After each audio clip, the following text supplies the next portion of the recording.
Listen, let's talk a little bit. We might not read a little bit. I might just flip through the pages and just let's talk a little bit. But let's talk about women's rights.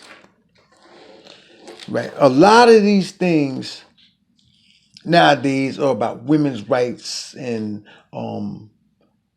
protecting women and young girls against predators, and more than likely the predator is going to be the man, right? Listen, let me tell you something. Women have rights even in the scriptures. I'm probably not going to go through and try to find it for you right now, but I'm in the section right now of the Torah, right? The teachings, the divine teachings. Torah does not mean the first 5 books at all. Kumash means 5. Torah means teachings or righteous teachings or lessons, instructions, actually. So you can find out about women's rights and their laws. There's actually laws in the book of Leviticus or rights for women that will allow a woman to spit in a man's face if he does not abide by the Creator's written law for him. Before it was even written, it was already there anyway. It was in existence always before the written. But there's a written law where a woman can actually spit in a man's face in the book of Leviticus if he does not abide by one of the Creator's laws. Now, this book right here is supposed to be so patriarchal, and it is, because the man is definitely first and foremost, and the woman is secondary, but most necessary. We know and believe that. Not even believe, we know that to be true indeed. But all I'm saying is, listen, this book has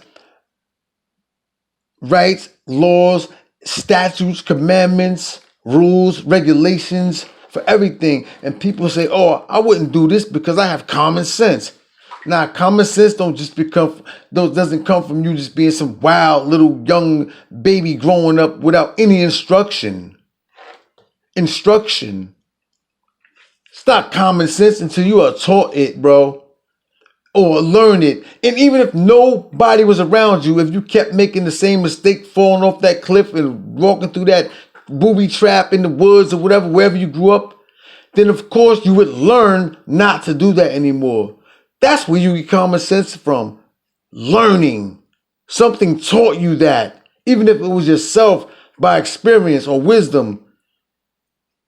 So anyway, what I'm saying is our wisdom is everything to us. Just like the Creator says his wisdom was brought forth and he created everything through his divine wisdom.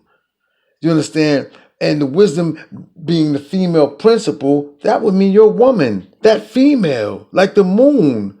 She cycles every 30 months. She is your moon. That is your divine wisdom that the Creator has provided for you to create life through. So these words are not false, but people not digging and reading into these words. They're just skimming over pages and looking up all kinds of other false shit to say, oh, the Bible fake. It's the white man. We not even gonna go through that right now. All right, because Libya and Ethiopia and Moses' wife that was Ethiopian was not a white Caucasian woman. We'll dig into that later. But what I'm saying is this. There's laws for women in this book. There's many laws and rights for the daughters of Yerushalayim or Jerusalem in this book.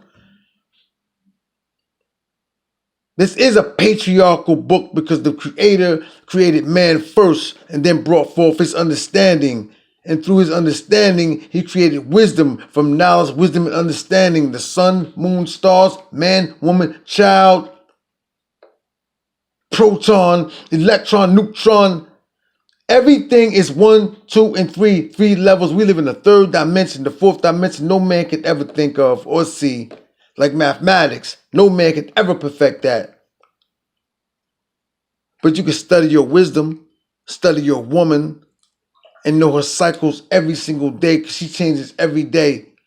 You might not ever have an argument with your woman again if you knowledge your wisdom. Knowledge your wisdom, your female. Every move she goes through her cycles and her periods and changing every single day. They are complex features. Learn her, study her, like the ancient fathers did when they studied the moon and the sun and the stars, right? And they knew exactly what was going to happen every single year, every single month, because they study. It's systematic. It's never going to change. It's like mathematics. That's what the Creator made the sun, moon, and star through, is divine mathematics. Your wisdom. Study her. Love her. Peace.